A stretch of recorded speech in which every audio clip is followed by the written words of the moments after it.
Oi amigos, sejam bem-vindos ou muito bem-vindos de volta ao canal. Hoje é sexta-feira, início do final de semana do GP de Imola e oficialmente a gente começa a 7ª rodada da temporada de 2025 da Fórmula 1. Como vocês sempre me pedem, hoje eu quero focar mais nos bastidores técnicos e também um pouco de curiosidades dessa pista, já que eu não gosto de trazer os treinos picados, eu gosto de falar sobre o TL1, 2 e 3 juntos, dentro do contexto também do final de semana. A gente tem que começar pela notícia boa, que é o Colapinto de novo no grid, substituindo o Durham dentro da Alpine. Eu tava com muita saudade de ouvir no meio de uma corrida, Colapinto chegou atrás, alguma coisa assim, gente, meu espírito de quinta série, ele pede, ele clama pelo Colapinto. Mas assim, hoje foi o primeiro e o segundo TL dele de volta no grid.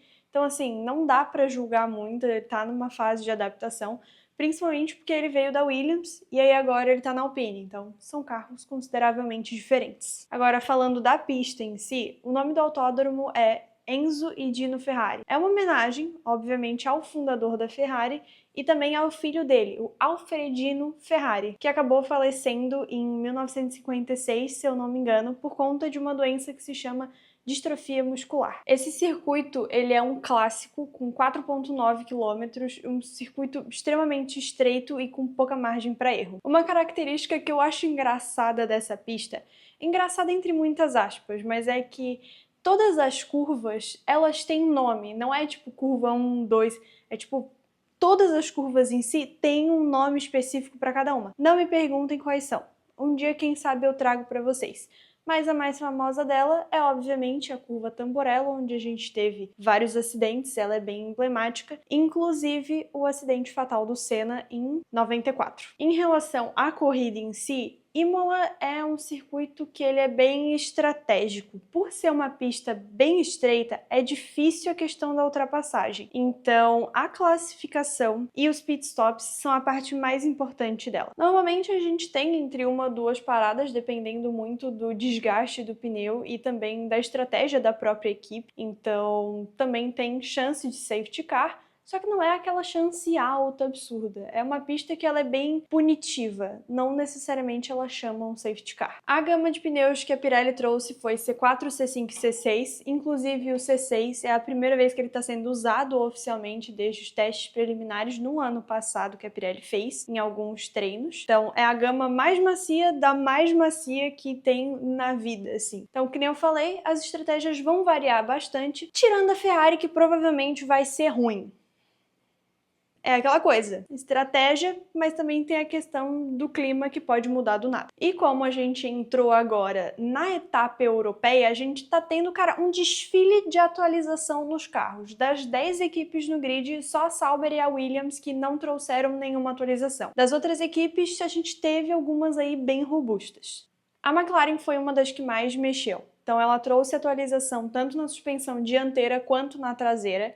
Teve atualização também na asa traseira e na Beam Wing, que é uma asa que fica logo embaixo do DRS, mais colada no carro, assim. E tudo isso é para tentar ter mais equilíbrio em média e alta velocidade. Já a Ferrari, ela trouxe um conjunto traseiro todo revisado, uma nova geometria de dutos, e também ela trouxe a asa de alto arrasto de 2024 de novo para o carro de 2025, que é para ajudar se a aderência estiver bem ruim na pista. A Mercedes está apostando num novo perfil de suspensão, asa dianteira e até a cobertura do motor para ver se melhora o resfriamento geral do carro e também a aerodinâmica. A Aston Martin deu uma surpreendida com um total de 7 atualizações, incluindo no halo, tudo para tentar aumentar a carga aerodinâmica do carro. Agora, a Red Bull trouxe umas atualizações mais pontuais. Por exemplo, mudou a entrada de ar, carenagem, dutos traseiros e aletas nos sidepods. Me perguntem o que é aletas dos sidepods e eu ainda vou estar tentando entender, na verdade. Então, assim, se alguém quiser ser um anjo e comentar exatamente o que é, ou me mandar uma explicação no Instagram, inclusive estou aceitando PowerPoints, porque eu olhei imagens, eu olhei vídeos, eu não consegui entender ainda exatamente o que é uma aleta do sidepod. Então, fica isso. Teve atualização. É tudo que eu sei. Não sei explicar o que são. Já a Haas mexeu no assoalho, no difusor, na suspensão traseira e nos dutos de freio para tentar melhorar a gestão de pneu. Já a Alpine e a Racing Bulls eu anotei aqui, mas fizeram ajustes menores, que é no caso o flap da asa dianteira, carenagem e fluxo de ar na traseira também. Então, essas foram as atualizações que as equipes trouxeram, cada uma para o seu carro, tirando de novo Williams e Sauber, apesar de que Williams está correndo absurdamente bem.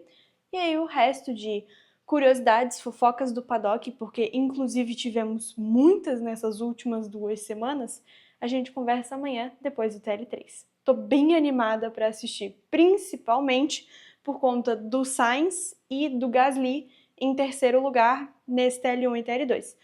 Primeiro e segundo lugar eu não preciso nem comentar que foi papaya, né? Mas enfim, a gente se fala amanhã.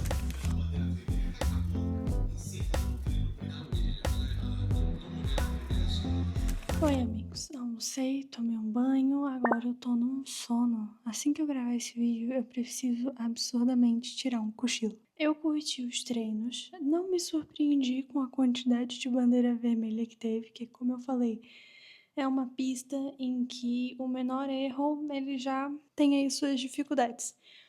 Porém, qualificatória, que zona foi aquela? A gente começa com o rolê do Yuki, que teve uma batida assim, ó, preocupante a ponto dele capotar em cima da proteção que tinha ali ao redor da pista. Santo Halo, graças a Deus. E logo em seguida teve o Cola Pinto, que na batida dele foi onde o Gabriel conseguiu entrar pro Q2.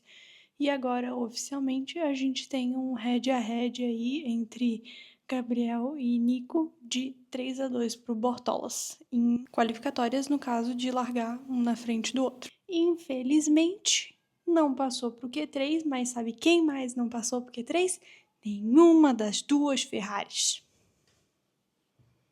Cara, eu não tenho nem o que falar sobre isso. E sabe quem liderou o Q2?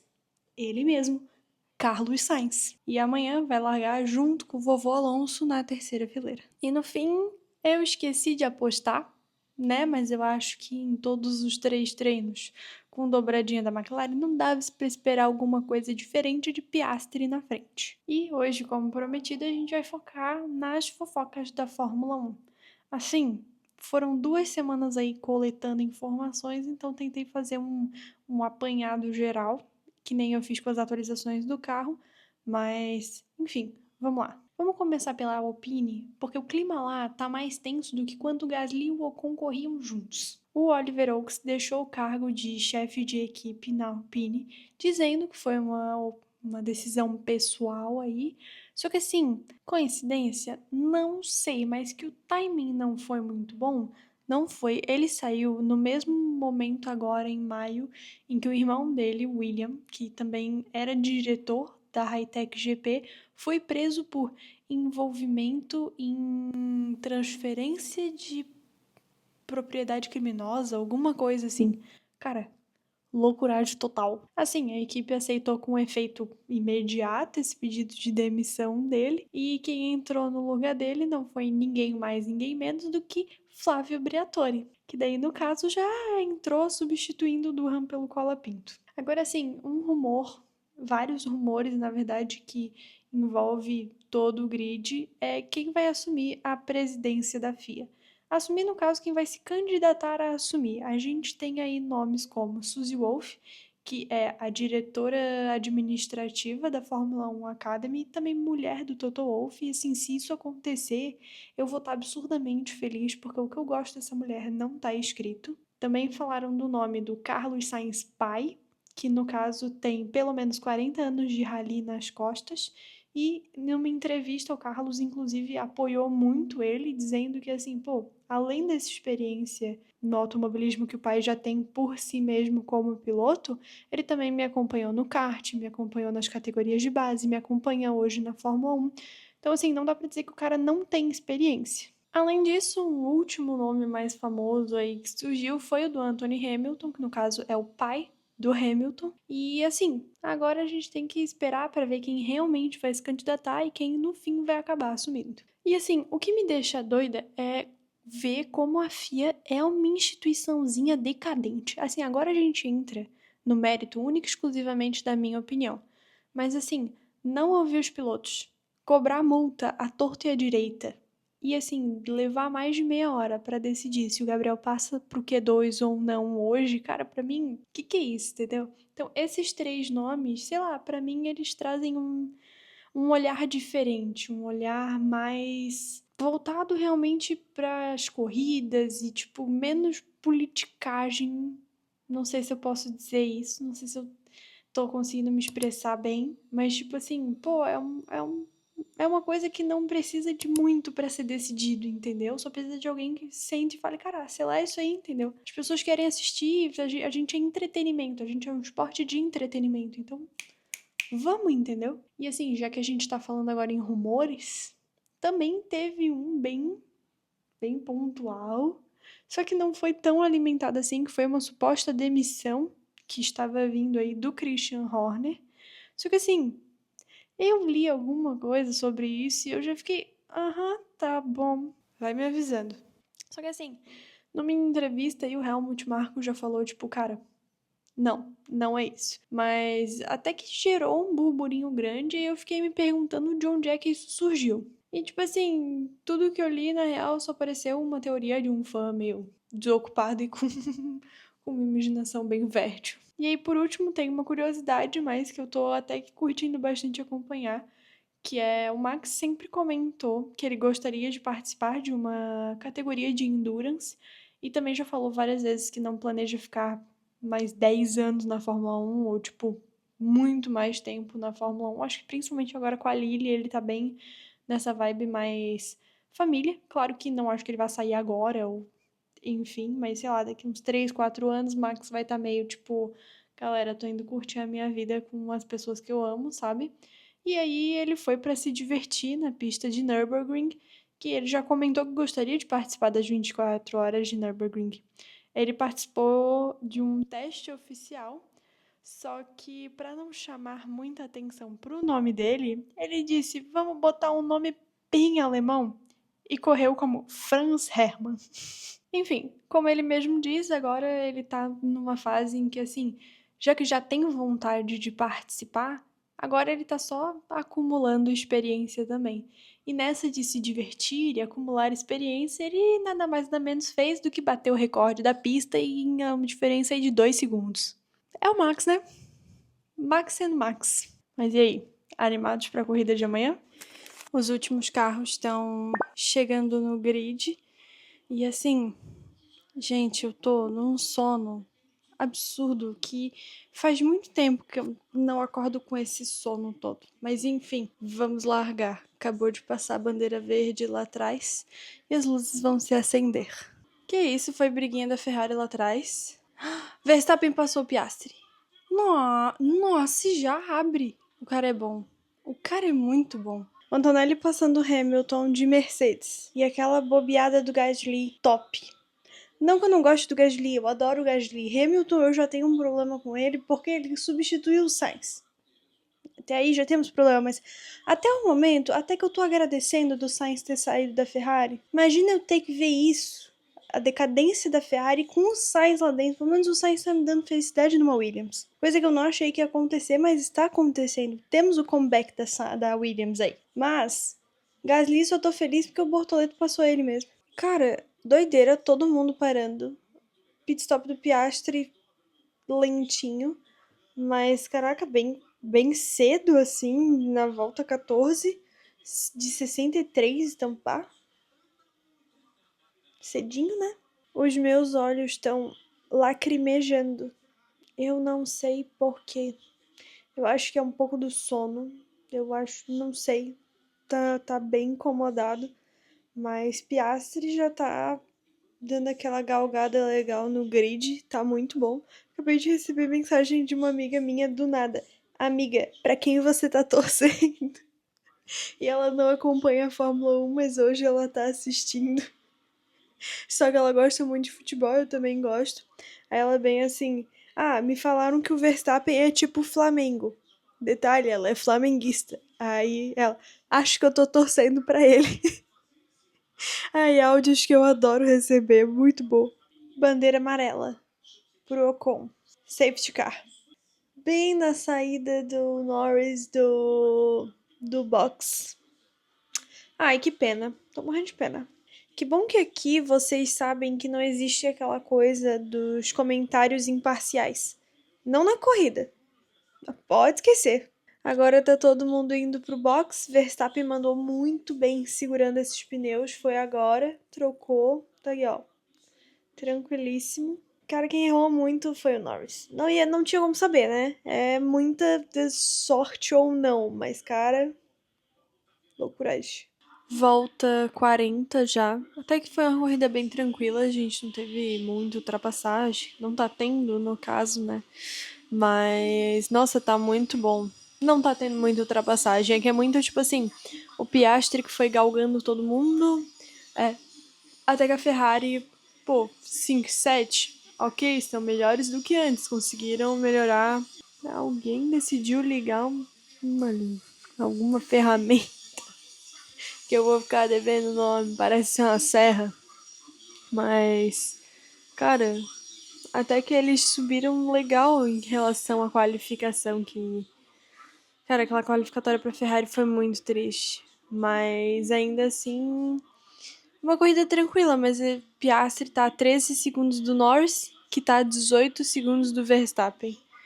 Acredito que o Verstappen ganha essa. Mas assim, eu quero muito que o Piastri passe o Norris. E agora a gente tem Hamilton e Leclerc em quinto e sexto. Agora lascou. Eles vão chegar um no outro e eu quero ver a briga interna que isso aí vai dar. Antonelli com algum problema no carro, volta 46, vai dar safety car virtual. Vai ter que dar, porque é a mesma coisa do Ocon. Eu falei no início do vídeo que a probabilidade de safety car nessa pista não era alta. Aí vem a vida e te larga 2. Ainda no safety car, mas o Norris, olha, eu vi ali o pneu do Piastri e tal, se vocês acharem que eu posso ir melhor para lutar pela vitória, pra ele não dificultar a minha vida. Ah, sai daí, ô canguru. Muito bom, cara, muito bom. Ai, esse bichinho. Troca a posição, mas assim, quero falar de um jeito mais bonitinho pro Piastri não ficar puto comigo depois. Safety car tá acabando, vai relargar aquela tripinha. Então, estamos na volta 53 já, faltam 10 pro fim. E outra coisa que eu tenho para falar é do Sainz na zona de pontuação. Williams tá voltando pra briga, graças a Deus. Volta 58, faltam 5 voltas pro fim. Norris ultrapassou o Piastri. E assim, muita burrada da McLaren não ter mandado o Piastri para trocar pneu. Muita burrada da McLaren. Parece um leve favoritismo. Eu não sei, pra mim eu vou dar desculpa um monte se o Norris estiver na frente do Piastri. Mas ainda assim, tipo, cara, não... Por que não botaram o cara no safety car lá no pit? Pô, sacanagem. Complicado. Última volta, já é 11h35, até tá terminando mais cedo do que eu imaginei. Mas, gente, que fome! E vitória do Verstappen. Logo em seguida, Norris e Piastri. Gente, sério? Nossa, que fome! Mas foi isso. Cara, a corrida foi boa, foi tranquila no geral, apesar dos dois safety car. Só que pelo menos não foi por batida, nada, foi por realmente 2 carros morreram, tanto do Ocon quanto do Antonelli. Uma dó, o Antonelli, na corrida de casa, o carro morrer. Mas é isso. Espero que tenham gostado. Um beijo e até o próximo vlog.